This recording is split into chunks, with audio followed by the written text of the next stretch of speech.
Hello student, তোমরা যারা ক্যালকাটা ইউনিভার্সিটির আন্ডারে প্রথম সেমিস্টারের ছাত্রছাত্রী আছো, তোমাদের জন্য আজকের ক্লাসটা খুবই গুরুত্বপূর্ণ। আজকের ক্লাসে তোমাদের যেটা আলোচনা করব 2023 সালের কনস্টিটিউশনাল ভ্যালু সাবজেক্টের মর্নিং শিফটের কোয়েশ্চেন পেপার। তবে কেবলমাত্র কোয়েশ্চেন পেপার নয়, এখানে যে 4টে প্রশ্ন আছে সেই 4টে প্রশ্নের অ্যান্সার নিয়েও আলোচনা করব। আর তোমরা যারা ইংলিশ ভার্সানের স্টুডেন্ট আছো, তোমরাও আজকে ক্লাসটা দেখো, কারণ প্রশ্নের উত্তরগুলো তোমরা ইংলিশেও পেয়ে যাবে। দেখো, এটা তোমাদের সেট 1 অর্থাৎ মর্নিং শিফটের কোয়েশ্চেন পেপার ছিল গত বছরের। আর তোমরা যারা এবছর পরীক্ষা দিতে চলেছো morning shift, day shift, evening shift, তোমাদের জন্য কিন্তু বিগত বছরের প্রশ্নগুলো খুবই গুরুত্বপূর্ণ। চলো মর্নিং শিফটের প্রশ্নপত্রের অ্যান্সারটা তোমরা দেখে নাও। দেখো, প্রথমে প্রশ্নটা দেখো, আমি টাইপ করে দিয়েছি যাতে তোমাদের বুঝতে সুবিধা হয়। মডিউল 1 থেকে যে দুটো প্রশ্ন ছিল দেখতে পাচ্ছ, ভারতের সংবিধান কিছু মূল নীতির ভিত্তিতে গঠিত, বিবৃতিটি ব্যাখ্যা করো। তারপরে আছে দেখো, ভারতের সংবিধানে উল্লেখিত ধর্মনিরপেক্ষতা ও গণতন্ত্রের ধারণা সম্পর্কে একটি নিবন্ধ লেখো। এবার মডিউল 2 থেকে যে দুটো প্রশ্ন দেওয়া হয়েছিল, প্রথম প্রশ্ন ছিল ভারতের সংবিধানে মৌলিক দায়িত্ব উদ্ভবের প্রেক্ষাপট আলোচনা করো, এই প্রসঙ্গে মৌলিক দায়িত্বের মূল্য ও তাৎপর্য বিশ্লেষণ করো। তারপরে আছে দেখো, ভারতের সংবিধানের 51 ধারাটির ওপর একটি নিবন্ধ লেখো। এবার দেখো উত্তর দেখে নাও। উত্তর দেখো, মডিউল 1-এর প্রথম প্রশ্ন যেটা আছে, ভারতের সংবিধান কিছু মূল নীতির ভিত্তিতে গঠিত, বিবৃতিটি ব্যাখ্যা করো। এই প্রশ্নটা এবছরের জন্য মোস্ট ইম্পর্টেন্ট আছে, অ্যান্সারটা দেখে নাও। দেখো, ভারতের সংবিধান 26শে জানুয়ারি 1950 সালে কার্যকর হয়, যা ভারতকে একটি সার্বভৌম, সমাজতান্ত্রিক, ধর্মনিরপেক্ষ, গণতান্ত্রিক প্রজাতন্ত্র হিসাবে ঘোষণা করে। সংবিধানের প্রস্তাবনায় জাতীয় লক্ষ্য আদর্শগুলি তুলে ধরে এবং এর মধ্যে ন্যায্য, স্বাধীনতা, সাম্য এবং ভ্রাতৃত্বের মূল নীতি অন্তর্ভুক্ত রয়েছে। এই মূল নীতিগুলি আমাদের দেশের মৌলিক কাঠামো ও মূল্যবোধকে প্রতিফলিত করে, যা আমাদের গণতান্ত্রিক প্রতিষ্ঠানগুলির মূল ভিত্তি হিসাবে কাজ করে। এবার মূল্যবোধগুলি বিশ্লেষণ দেখো। প্রথম পয়েন্ট হচ্ছে জাস্টিস অর্থাৎ ন্যায়। ভারতীয় সংবিধানের অন্যতম গুরুত্বপূর্ণ মৌলিক ধারণা হলো ন্যায়। এটি সামাজিক, অর্থনৈতিক, রাজনৈতিক ন্যায় বিচারের একটি পদ্ধতি স্থাপন করে, যা সমাজের প্রতিটি সদস্যদের প্রতি সমান আচরণ ও অধিকারকে নিশ্চিত করে। সংবিধানের প্রস্তাবনায় ন্যায় বিচারের ওপর জোর দেয়, যা সমাজের অব্যবস্থাকে দূর করে এবং প্রতিটি ব্যক্তির সুযোগ এবং সুরক্ষা প্রদান করতে সহায়তা করে। সংবিধানের বিভিন্ন ধারায় উল্লেখিত ন্যায় বিচার সামাজিক বৈষম্য দূর করা এবং সামাজিক সম্প্রীতি বজায় রাখার অঙ্গীকার করে। তারপরে আছে দেখো স্বাধীনতা। স্বাধীনতা হলো গণতন্ত্রের ভিত্তি, যা সংবিধানের মূল নীতির একটি অংশ। ভারতীয় নাগরিকদের স্বাধীনতা, ব্যক্তি স্বাধীনতা ও মত প্রকাশের স্বাধীনতা নিশ্চিত করে। সংবিধানের 3য় অংশে মৌলিক অধিকারগুলির মধ্যে মত প্রকাশের স্বাধীনতা, বিশ্বাস ও ধর্মচারণের স্বাধীনতা এবং ব্যক্তি স্বাধীনতা অন্তর্ভুক্ত রয়েছে। এই স্বাধীনতাগুলি নিশ্চিত করে যে কোনো ধরনের বাধা বা বৈষম্য ছাড়াই জনগণ তাদের ইচ্ছামতো মত প্রকাশ করতে এবং নিজেদের ধর্মচারণ করতে পারে। তারপর আছে পরের পয়েন্ট হচ্ছে সাম্য। সংবিধানের অন্যতম প্রধান আদর্শ হলো সাম্য, যা প্রত্যেক নাগরিককে সমান অধিকারের ভিত্তিতে আচরণ করার প্রতিশ্রুতি দেয়। আর এটি জাতি, ধর্ম, বর্ণ, লিঙ্গ, ধর্মের ভিত্তিতে কোনো ধরনের বৈষম্য দূর করার জন্য কাজ করে। সংবিধানের 14 থেকে 18 নম্বর ধারায় নাগরিকদের সমান অধিকার ও সুযোগ দেওয়ার কথা বলা হয়েছে। ভারতের সাংবিধানিক কাঠামোয় প্রতিটি ব্যক্তিকে সমান সুযোগ প্রদান করা সংবিধানের প্রধান লক্ষ্য। তারপরে দেখো সার্বভৌমত্ব অর্থাৎ সভিয়েন্টি যেটা আছে, দেখো সার্বভৌমত্ব। ভারত একটি সার্বভৌম দেশ, যা কোনো বাইরের শক্তির দ্বারা নিয়ন্ত্রিত নয়। ভারতের জনগণই দেশের সর্বোচ্চ ক্ষমতার উৎস এবং তারাই তাদের নেতা নির্বাচন করে। সার্বভৌমত্ব ভারতীয় স্বাধীনতা ও স্বনির্ভর অবস্থাকে প্রতিফলিত করে, যেখানে দেশ নিজস্ব নিয়মকানুন তৈরি করে এবং বিদেশি প্রভাব থেকে মুক্ত থাকে। তারপর হচ্ছে সমাজতান্ত্রিক। ভারতীয় সংবিধান 1976 সালে 42তম সংবিধান সংশোধনের মাধ্যমে সমাজতান্ত্রিক শব্দটি যোগ করা হয়। আর এই ধারণার মাধ্যমে সম্পদের ন্যায়সঙ্গত বন্টন, অর্থনৈতিক সমতা নিশ্চিত করার প্রচেষ্টা করা হয়েছে। সমাজতান্ত্রিক আদর্শের মধ্যে ধনী ও দরিদ্রের মধ্যে ফারাক কমিয়ে অর্থনৈতিক সাম্য ও ন্যায় বিচার প্রতিষ্ঠা করার উপর জোর দেওয়া হয়েছে। তারপরে বলা হচ্ছে কি ধর্মনিরপেক্ষতা। পরের পয়েন্ট, এখানে কি বলা হচ্ছে দেখো, ধর্মনিরপেক্ষ রাষ্ট্র যেখানে সরকারের কোনো ধর্মকে সমর্থন বা বিরোধিতা করে না, প্রত্যেক নাগরিক তার ইচ্ছামতো ধর্মাচরণ করার অধিকার দেওয়া হয়েছে। সংবিধান অনুযায়ী রাষ্ট্র ধর্মীয়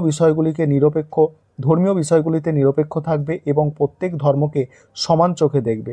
এই ধর্মনিরপেক্ষতার মাধ্যমে ধর্মীয় ভেদাভেদ দূর করে সকল ধর্মের মধ্যে সাম্য ও সম্প্রীতি স্থাপন করা হয়েছে। তারপরে হচ্ছে দেখো, পরের পয়েন্ট হচ্ছে গণতান্ত্রিক। ভারত একটি গণতান্ত্রিক রাষ্ট্র, যেখানে জনগণই শাসনের মূল উৎস।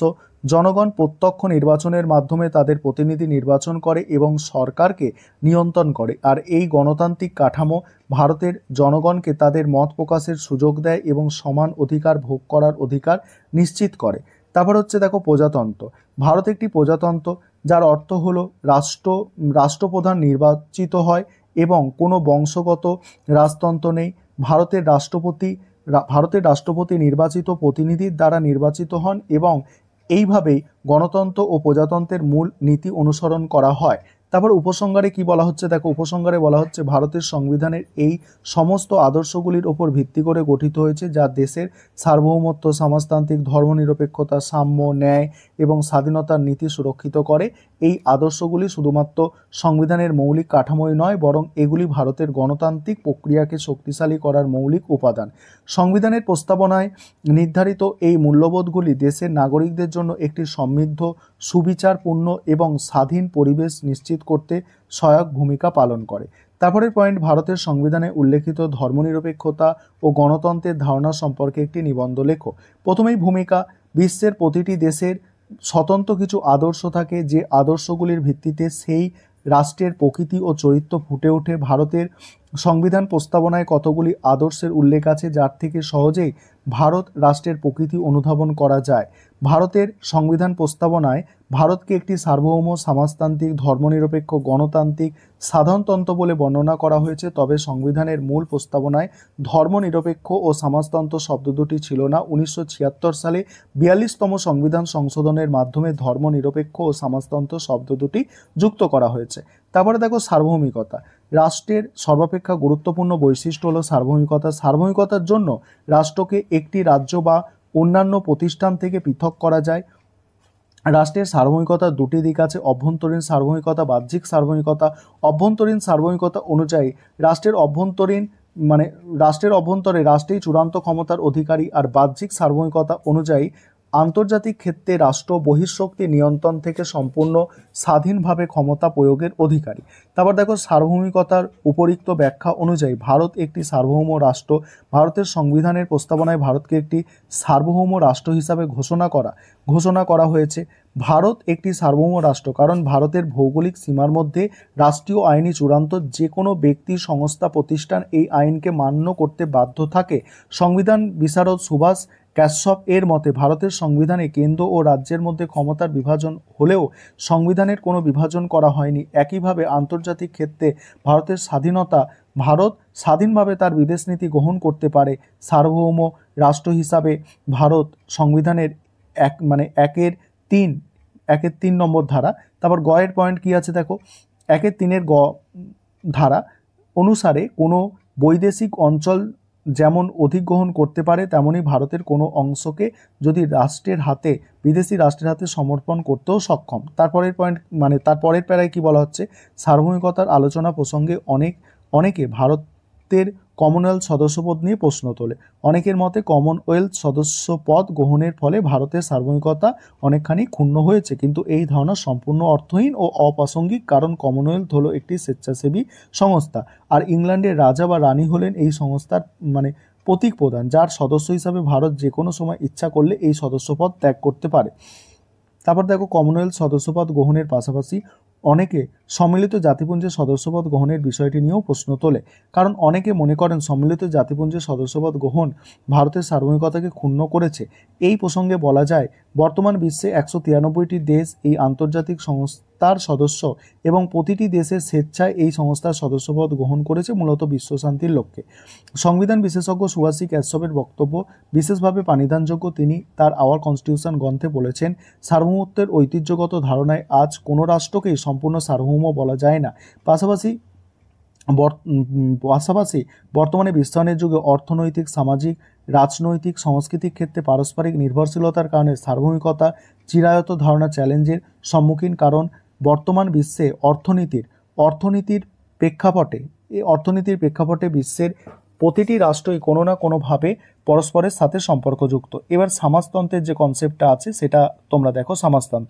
সমাজতন্ত্র হলো এমন একটি সামাজিক এবং অর্থনৈতিক ব্যবস্থা যার বৈশিষ্ট্য হচ্ছে উৎপাদনের উপকরণের সামাজিক মালিকানা এবং অর্থনীতির একটি সমবায়িক ব্যবস্থাপনা।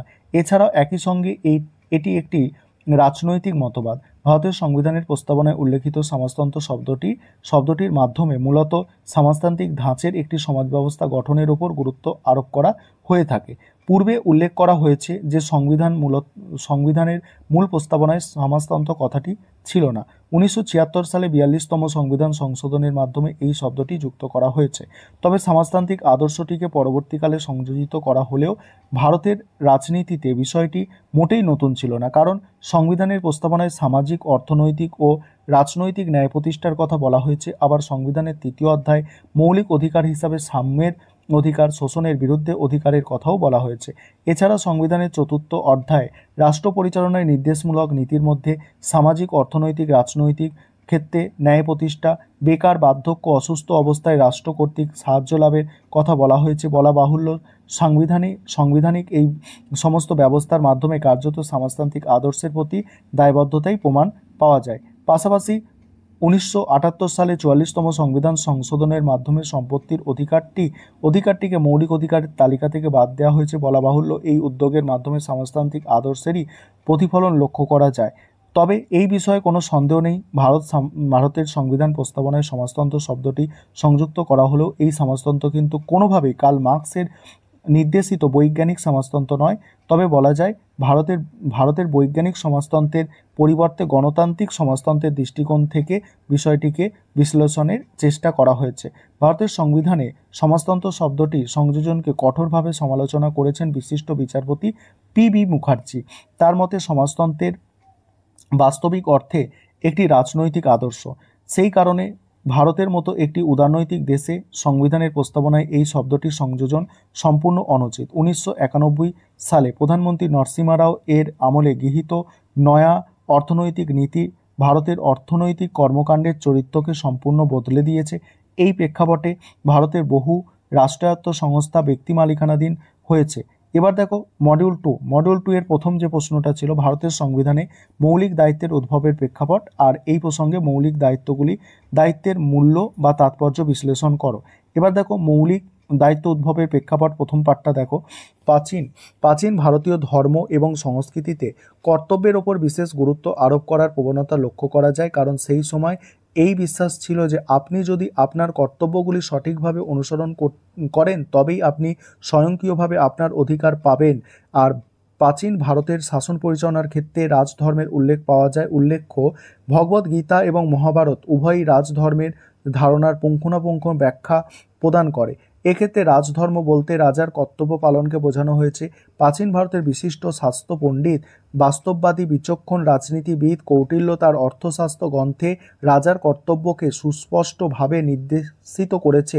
তার মতে রাজার কর্তব্য হলো রাজ্যের শান্তি শৃঙ্খলা রক্ষা করা, রাজ্যের স্থায়িত্বকে নিরাপদ করা, প্রজাদের কল্যাণ সাধন করা, অপরাধীকে দণ্ডদান করা, সৎ এবং নির্দোষ প্রজাদের সুরক্ষা করা, নিজেদের স্বার্থকে উপেক্ষা করে প্রজাদের স্বার্থকে চরিতার্থ করা ইত্যাদি। তারপরে কি বলা হচ্ছে দেখো, তারপরে বলা হচ্ছে যে অর্থাৎ ভারতের সংবিধানে উল্লেখিত মৌলিক কর্তব্যের উদ্ভবের ক্ষেত্রে প্রাচীন ভারতের ঐতিহ্য ও আদর্শের প্রভাবকে কোনোভাবেই অস্বীকার করা যায় না। বৈদিক যুগ থেকে জাতীয় আন্দোলনের পর্ব পর্যন্ত ভারতের সুদীর্ঘ ইতিহাস পর্যালোচনার পরিপ্রেক্ষিতে বলা যায় যে সবসময় রাজা থেকে শুরু করে সাধারণ নাগরিক, প্রজা সকলেই কর্তব্যের ওপর বিশেষ গুরুত্ব আরোপ করেছে। ভারতের মূল সংবিধানে মৌলিক কর্তব্যের উল্লেখ ছিল না। 1976 সালে 42তম সংবিধান সংশোধনের মাধ্যমে সংবিধানের 4র্থ ক অংশে 51 ক ধারায় ভারতের নাগরিকদের জন্য মৌলিক কর্তব্য লিপিবদ্ধ আছে। উল্লেখ্য, মৌলিক কর্তব্যের উল্লেখযোগ্য উৎস হিসাবে সোভিয়েত ইউনিয়নের সংবিধানে উল্লেখিত মৌলিক কর্তব্যের কথা বলা যায়। তেমনি একই সঙ্গে সম্মিলিত জাতিপুঞ্জের সর্বজনীন অধিকারের ঘোষণাপত্রের 29(1) ধারায় উল্লেখিত ধারাও এক্ষেত্রে একইভাবে গুরুত্বপূর্ণ। সম্মিলিত জাতিপুঞ্জের সর্বজনীন মানবাধিকার ঘোষণাপত্রের 29(1) নম্বর ধারায় উল্লেখ করা হয়েছে যে প্রত্যেকেরই সমাজের প্রতি কর্তব্য আছে, সেখানে তাদের ব্যক্তিত্ব স্বাধীন ও পরিপূর্ণ বিকাশ সম্ভব। তবে ভারতে মৌলিক কর্তব্যের উদ্ভবের ক্ষেত্রে 1976 সালে গঠিত শরণ সিং কমিটির প্রতিবেদনের ভূমিকা বিশেষভাবে গুরুত্বপূর্ণ। বলা বাহুল্য, শরণ সিং কমিটির প্রতিবেদনের ভিত্তিতে 42তম সংবিধান সংশোধনী আইনটি গৃহীত হয় এবং ভারতের সংবিধানে মৌলিক কর্তব্য সমূহকে অন্তর্ভুক্ত করা হয়। শরণ সিং কমিটির প্রতিবেদনের পরিপ্রেক্ষিতে 8টি মৌলিক কর্তব্যের উল্লেখ করা হয়েছে। 1 নম্বর হচ্ছে সংবিধান ও আইনকে সম্মান করা এবং মেনে চলা। 2 নম্বর হচ্ছে জাতির সার্বভৌমত্বকে সুউন্নত রাখা এবং এমনভাবে কাজ করা যাতে ঐক্য অখণ্ডতা বজায় থাকে এবং শক্তিশালী হয়। 3, সংবিধানে বর্ণিত গণতান্ত্রিক প্রতিষ্ঠানকে সম্মান করা এবং এমন কিছু করা থেকে বিরত থাকা যাতে তাদের মর্যাদা ও কর্তৃত্ব ক্ষুণ্ণ করতে পারে।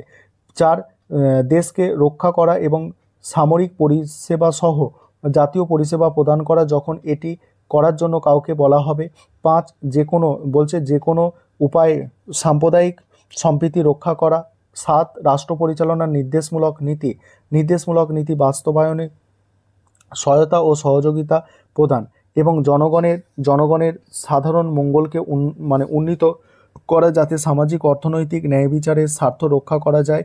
8 দেখো 9 এইভাবে 8টা এখানে কিন্তু আছে। আর এই সুপারিশগুলি হলো, তারপরে কি বলা হচ্ছে দেখো যে 8 নম্বর হচ্ছে আইন অনুযায়ী কর প্রদান করা। আর শরণ সিং কমিটির অনেক সুপারিশকে কংগ্রেস গ্রহণ করেনি, সেই কারণে যেগুলি সংবিধানের অন্তর্ভুক্ত করা হয়নি এই সুপারিশগুলি হলো এখানে আলোচনা করা আছে। এবারে আছে পরের যে পার্টটা ছিল তোমাদের মৌলিক কর্তব্যের তাৎপর্য বা গুরুত্ব, সেখানে পয়েন্ট করে একদম আছে। প্রথমত, যেমন সংবিধানে উল্লেখিত মৌলিক কর্তব্যগুলি প্রতিটি ভারতীয় নাগরিকদের স্মরণ করিয়ে দেয় সংবিধানের প্রদত্ত মৌলিক অধিকারগুলি ভোগ করার পাশাপাশি একটি মহান জাতি গঠনের ক্ষেত্রে তাদের কিছু দায়িত্ব পালন করা আবশ্যক। যেমন দ্বিতীয়ত আছে মৌলিক কর্তব্য সমূহ দেশের নাগরিকদের জাতীয় স্বার্থবিরোধী ও অসামাজিক কাজকর্মের ব্যাপারে সতর্ক করে দেয়। তারপরে আছে যেমন সতর্ক করে দেওয়ার ক্ষেত্রে কি জাতীয় পতাকা পোড়ানো, জাতীয় সঙ্গীতের অবমাননা করা, ঠিক আছে, সরকারি সম্পত্তি নষ্ট করা, এইগুলোকে অপকর্মের ব্যাপারে নাগরিকদের সতর্ক করে। তৃতীয় পয়েন্ট দেখো, চতুর্থ পয়েন্ট আছে এখানে, তারপরে পঞ্চম পয়েন্ট, ষষ্ঠ, সপ্তমত, এইভাবে মূল্যায়ন। তারপরে এই প্রশ্নটা, ভারতের সংবিধানের 51(a) ধারার ওপর একটি নিবন্ধ লেখো। এটা মোস্ট ইম্পর্টেন্ট প্রশ্ন, ঠিক আছে, ভালো করে তোমাদের করতে হবে। এটা বারবার বলছি, তোমাদের প্রত্যেকটা সেটে এই প্রশ্নটা আসতে পারে। ভূমিকা প্রথমে দেখো, কর্তব্য ব্যতীত যে নাগরিকদের অধিকার ভোগ সম্ভব নয় সেই উপলব্ধি থেকে শরণ সিং কমিটির প্রতিবেদনের ভিত্তিতে 1976 সালে 42তম সংবিধান সংশোধনের মাধ্যমে সংবিধানের চতুর্থ অংশে 4 ক নামক একটি নতুন অংশে নাগরিকদের মৌলিক কর্তব্যগুলি সংযোজিত করা হয়। উল্লেখ্য, এই অংশে 51 ক ধারায় ভারতের নাগরিকদের 10টি মৌলিক কর্তব্য পালনের কথা বলা হয়েছিল। পরবর্তীকালে 2002 সালে 86তম সংবিধান সংশোধনের মাধ্যমে 51 ক ধারাটির মধ্যে একটি নতুন মৌলিক কর্তব্য সংযোজন করা হয়েছে। ফলে বর্তমানে সংবিধানে ভারতীয় নাগরিকদের মোট মৌলিক কর্তব্য হচ্ছে 11, ঠিক আছে। এগুলো হচ্ছে দেখো 11টা কর্তব্য আছে 1-2 করে। যেমন 1 নম্বর কর্তব্য সংবিধান মান্য করা, সংবিধানের আদর্শ প্রতিষ্ঠানসমূহ, জাতীয় পতাকা, জাতীয় স্রোত অর্থাৎ ন্যাশনাল অ্যান্থাম এর প্রতি শ্রদ্ধা প্রদর্শন। 2 নম্বর, যে সুমহান আদর্শ আমাদের স্বাধীনতা সংগ্রামে উদ্বুদ্ধ করেছিল সেগুলোকে পোষণ ও অনুসরণ করা। তারপরে ভারতের সার্বভৌমত্ব, ঐক্য ও সংহতিকে সমর্থন ও সংরক্ষণ করা, দেশ রক্ষা ও জাতীয় সেবামূলক কাজে আত্মনিয়োগের জন্য আহুত হলে সাড়া দেয়া, ধর্মগত, ভাষাগত, আঞ্চলিক ও শ্রেণীগত বিভিন্নতার ঊর্ধ্বে উঠে সমস্ত ভারতীয় জনগণের ঐক্য ও ভ্রাতৃত্ববোধের বিকাশ এবং নারীর মর্যাদা হানিকর আচরণ পরিত্যাগ করা, আমাদের মিশ্র সংস্কৃতির গৌরবময় ঐতিহ্যকে সম্মান সংরক্ষণ করা, বনভূমি, হ্রদ, নদ নদী এবং বন্যপ্রাণী সহ প্রাকৃতিক পরিবেশ সংরক্ষণ ও তার উন্নতি সাধন করা এবং সকল জীবিত প্রাণীসমূহের প্রতি মমত্ব প্রদর্শন করা, বৈজ্ঞানিক মানসিকতা, মানবিকতা বোধ, তারপরে অনুসন্ধিৎসা, সংস্কারমূলক দৃষ্টিভঙ্গি, এবার এইগুলো তোমরা একটু দেখে নাও, ঠিক আছে। আর এটা যদি তোমাদের এই প্রশ্নটা আসে না, মানে টিকা আকারে লেখো, তাহলে তো 25 নম্বর একটু বড় করে লিখতে হবে, তখন এই মূল্যবোধের কিছু পয়েন্ট তোমরা কিন্তু দিয়ে দেবে। দেখো এই মূল্যবোধটা আগের প্রশ্নে আমি আলোচনা করেছি, এখানে 2-3টে পয়েন্ট দেবে, উপসংহার দেবে, তাহলে উত্তরটা সুন্দর হবে। এবার তোমরা যারা ইংলিশ ভার্সনের স্টুডেন্ট আছো তোমরা প্রশ্নের উত্তরগুলো দেখে নাও। এবার তোমরা যারা ইংলিশ ভার্সনের স্টুডেন্ট আছো, তোমরা মর্নিং শিফটের এটা প্রশ্নপত্র ছিল গতবারে, তোমরা প্রশ্নপত্রটা দেখো এবং এর অ্যান্সারগুলো আমি স্ক্রল করে যাচ্ছি, তোমরা দেখে নাও, ঠিক আছে। তোমরা তোমাদের সুবিধা মতো একটু স্ক্রিনশট করে নাও, দেখো তোমরা অ্যান্সারগুলো দেখে নাও, আর তোমাদের সুবিধা মতো তোমরা স্ক্রিনশট করে নিতে পারো, ঠিক আছে। দেখো এই ছিল তোমাদের অ্যান্সারগুলো।